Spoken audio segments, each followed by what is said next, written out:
Mayors across Ontario are criticizing Premier Doug Ford's plan to address the housing shortage. Ford addressed the issue during his speech to the Board of Trade this morning. And for more, let's go to CTV's Queen's Park reporter Siobhan Moore. Siobhan, good to see you, first of all. What more did we hear from Premier Ford today? We really heard him defending, as he has been for months now, the province's approach to getting more housing built, 1.5 million new homes by 2031, talking about the growth that Ontario is going to see, a lot of new Canadians coming to the Greater Toronto area in particular, and that's despite this pushback we've heard from mayors, that one of the ways that the province is doing it is by pausing, freezing, eliminating some development charges that builders have to pay. And cities say that they're going to be left shortchanged and face making really difficult decisions, either increasing taxes exponentially or putting many important projects on hold. In Mississauga, where the premier, was speaking this morning, they're expecting to see a budget shortfall of about $885 million over the next decade as a result of those lost development charges. So that's quite a gap to fill. The premier said that he has repeated this pledge that cities will be made whole.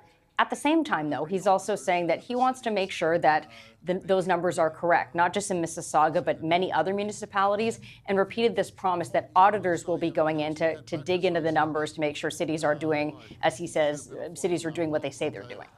And correct me if I'm wrong, Siobhan, but I also recall Premier Ford saying that he would leave Ontario's Greenbelt alone when it came to development.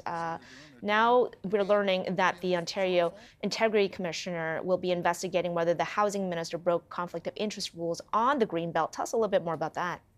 So this has been a controversial piece of that housing plan. It's to open up some parcels of land to allow development on them to get the province closer to that goal of building 1.5 million homes.